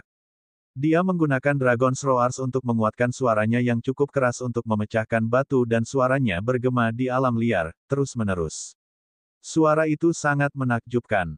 Kekacauan pecah di antara para prajurit barbar. Ketenaran Luli diketahui oleh mereka semua. Oleh karena itu, meskipun hanya ada 1/2 juta prajurit manusia, tidak ada prajurit balap barbar yang keluar untuk bertemu musuh secara langsung. Hahaha. Luli mendengar tawa kasar datang dari Dewa Gunung Barbar yang menjulang tinggi. Kemudian, raksasa setinggi 65 kaki melompat ke bawah. Dia diikuti oleh sekelompok prajurit yang kuat dan semua datang dengan momentum besar. Mereka melompat turun dari puncak gunung seolah-olah beberapa dewa turun dari atas. Luli, aku Han Besi. Barbarian setinggi 65 kaki itu berteriak, aku sudah lama menunggumu. Aku akan membalaskan dendam saudaraku dan memotongmu menjadi berkeping-keping. Benarkah? Luli sama sekali tidak takut. Mengangkat alisnya, dia berkata, apakah almarhum Master of Barbarian Rache kakak laki-laki kamu? Karena dia sudah pergi ke dunia bawah, mengapa kamu tidak bergabung dengannya? Bab 1011. Para komandan dari kedua belah pihak saling melecehkan satu sama lain sebelum pertempuran tampaknya telah menjadi ritual. Meskipun kata-kata mereka tampak kosong, aksinya sendiri memiliki nilai tertentu. Paling tidak, itu bisa meningkatkan moral. Meskipun demikian, pada akhirnya, pelanggaran verbal semacam itu hanya memiliki sedikit makna. Untuk pertarungan semacam ini, ketika komandan kalah, moral yang tinggi tidak bisa menghasilkan apa-apa. Jika Luli bisa mengalahkan Han Besi, tuan dari ras barbar, maka Luli sendiri bisa menyelesaikan 5 juta prajurit ras barbar. Setelah mengatakan bagiannya, Luli tidak membuang napas lagi. Han Si Besi juga tidak terbiasa membuang-buang waktu. Menunjuk ke timur, Han Besi berkata, Luli, apakah Anda punya nyali untuk melawan saya di sana? Hanya kita berdua. Hanya kita. Sambil mengangkat bahu, Luli berkata sambil tersenyum, aku senang. Sisi Luli mungkin hanya memiliki 1/2 juta prajurit. Namun, Patriark Penegakan Hukum dan Master of Fiery Fox keduanya di alam semi-dewa. Terlebih lagi, Tuan Hechi ada di sini. Jika Luli bisa menahan Han Besi selama beberapa jam, Patriark Penegakan Hukum pasti akan memanfaatkan yang terbaik saat ini. Pada saat Han Besi kembali, 5 juta prajurit mungkin sudah pergi. Tentu saja, ketika Luli bisa memikirkan rencana ini, Han Besi harus bisa juga. Karena itu, Han Besi harus merencanakan sesuatu untuk mengundang Luli ke perkelahian sendirian. Dengan Wigbet, Luli tidak takut pada plot apapun. Bahkan avatar Dewa Barbarian tidak bisa menghancurkan Bedwig. Kamu adalah pemimpin manusia yang mengesankan. Ayo pergi. Han Si Besi tertawa ketika dia melesat ke hutan belantara. Luli mengedipkan mata pada Patriarch of Law Enforcement sebelum dia terbang dan mengejar Han Sang Besi. Pindah. Ketika Luli dan Han Si Besi menghilang ke cakrawala, Patriarch Penegakan Hukum melambaikan tangannya dan memerintahkan serangan. Dia sendiri yang memimpin dan berlari. Master of Fiery Fox tersenyum lembut dan mengikutinya. Di belakangnya adalah Tuan Hechi dan para leluhur lainnya. Biaya, teriak seorang patriark dari aula pembantai iblis. Dia memegang kapak besar di tangannya, dan kehausan akan darah penuh di matanya.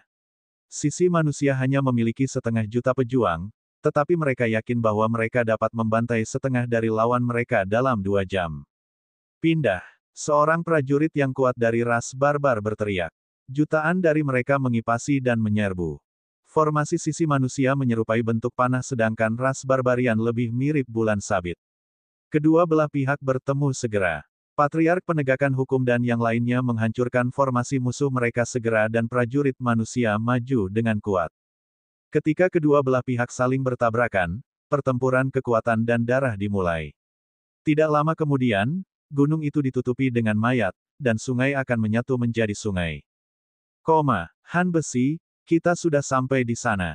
Luli telah bergegas bersama Han Besi selama ratusan mil tapi yang terakhir tidak menunjukkan niat untuk berhenti. Saat Luli mengajukan pertanyaannya, dia mengerutkan kening. Patriark Penegakan Hukum harus mampu menangani sisinya tetapi jika ada yang tidak beres, Luli tidak akan dapat menawarkan bantuan dalam jarak yang begitu jauh. Hahaha, Han Si Besi menjawab dengan tawa ejekan, apa? Apakah kamu takut? Kupikir kamu lebih baik dari itu. Apakah kamu takut bahwa aku mungkin telah menyiapkan sesuatu untukmu? Bukankah kamu membunuh Tuan Asmodian? Jika kamu takut, lalu kembali. Petik 2. Dengan mengatakan itu, Han Besi dilingkari dengan cahaya saat dia mempercepat, berlari ke kejauhan. Alis Luli dirajut bersama. Han The Iron berakting karena karakter. Dia pasti merencanakan beberapa rencana. Dia bahkan mencoba memprovokasi Luli. Luli bukan orang bodoh. Dia berpikir sebentar, lalu mengeluarkan Wickbat dan masuk. Dia mengendalikan manik jahat untuk terbang dengan cepat. Batwick lebih cepat daripada prajurit Rilem semi-dewa rata-rata. Meskipun Luli berada bermil-mil jauhnya dari Han Besi, dia berhasil mengejar ketinggalan pada waktu selusin napas. Jatuh. Luli tidak terlalu memikirkan dan menghancurkan manik jahat ke Han Besi. Reputasi dan prinsip moral bukanlah hal yang perlu dikhawatirkan saat melawan pesaing yang kompetitif. Melakukan yang sebaliknya akan menjadi bodoh. Berdengung. Han The Iron itu bersinar kuning dan halo kekuningan cahaya muncul di atasnya. Batwick menabraknya, hanya saja seolah Wickbat telah menabrak dinding. Suara teredam keluar. Han The Iron tetap saja terlempar. Pada saat dampak, Luli melepaskan Featherwind ketika ia mencoba untuk merebut jiwa Han Besi. Sayangnya, setelah tersingkir, Han Si Besi merangkak. Dia berbalik dan terbang ke arah barat laut. Melihat ke belakang, dia berteriak, "Luli, kamu adalah pemimpin manusia. Berani-beraninya kamu menggunakan trik kotor. Aku membenci kamu." Luli mengabaikan kata-kata Han Besi. Dia menerbangkan manik jahat ke depan. Hanya saja kali ini, dia tidak bertujuan untuk menabrak Han The Iron. Mengandalkan manik jahat tidak akan membunuh Han Besi, dan angin bulu ternyata tidak efektif. Untuk mengulangi tindakan yang sama akan membuang-buang waktu. Dia terbang melewati Han Besi untuk maju. Luli menggunakan kekuatan psikis untuk memeriksa sekitarnya untuk memastikan semuanya baik-baik saja sebelum dia keluar. "Kastil Angin Bulu," teriak Luli. Bat of Life keluar. Kemudian sebuah purician dengan radius 30 mil muncul di langit dan menyelimuti Han Sang Besi yang berjarak 2 mil. Apa-apaan itu? Selama pertarungan di Aula Pembantai Iblis, Han Besi tidak ada. Dia tidak pernah memiliki kesempatan untuk melihat kastil Featherwind yang aneh. Terperangkap tiba-tiba membuatnya takut. Fiuh, fiuh. Naga angin bulu berlari ke arah Han Besi yang masih belum mengalami cedera berat. Hanya ada sedikit rasa sakit di matanya. Entah jiwanya telah diperkuat, atau dia memiliki benda yang melindungi jiwanya. Wind Wisp. Karena serangan jiwa bukan cara untuk pergi, Luli mengubah Featherwind menjadi tali yang tidak berwujud untuk mengikat Han Besi kalau-kalau dia melarikan diri. Niat Luli dalam menyetujui untuk melawan Han Besi sendirian adalah untuk membunuh yang terakhir. Ketika yang terakhir sudah mati, tanah barbar di utara akan ditaklukkan. Sesuatu tentang angin. Tiba-tiba, Han Si Besi mendeteksi penurunan kecepatannya seolah-olah dia telah tenggelam ke dalam lumpur. Dia menjadi gugup. Cincin di tangannya bersinar ketika dia mengeluarkan 2 palu besar, dan dia menghancurkannya. Bang, bang, bang. Beberapa dinding runtuh tetapi ada terlalu banyak kamar di kastil Featherwind. Han Besi mungkin terperangkap dan kehilangan nyawanya di sini jika dia hanya bisa menghancurkan beberapa dinding. Senjata angin bulu. Luli menggunakan ribuan dari mereka untuk menusuk Han Besi. Yang pertama ingin mencari tahu apakah pertahanan yang terakhir benar-benar sekuat yang diceritakan oleh Patriark Penegakan Hukum. Ternyata, Han Besi itu tangguh. Dari 1000 senjata angin bulu, tidak ada yang bisa menembus tubuhnya. Lingkaran kekuningan di sekitar tubuhnya seperti baju besi, tidak bisa dihancurkan. Han Si Besi berteriak dengan marah. Tanduknya melotot, tidak enak dipandang mata. Petir keluar dari tanduknya, membentuk beberapa naga petir yang melesat ke segala arah. Naga petir itu kuat. Mengingat bahwa petir memiliki kemampuan untuk menghancurkan, kastil Featherwind runtuh karena serangan petir. 2 naga petir bergerak ke arah Luli yang yakin dia bisa tahan. Tapi, terkejut bukan perasaan yang luar biasa. Jadi, dia mengeluarkan Wickbat dan masuk. Han Besi tidak membuang waktu. Dia melarikan diri ke arah lain di atas kecepatannya. Tampaknya dia sedang berusaha memikat Luli ke suatu tempat yang misterius, ke suatu tempat dengan jebakan. Sudah cukup. Luli mencibir dan mengejar Han The Iron in the Wickbat. Luli siap untuk melepaskan naga iblis. Dia percaya diberikan kekuatan dan kekuatan naga iblis, itu mungkin tidak membunuh Han Besi segera, tapi itu bisa menyiksanya sampai mati perlahan.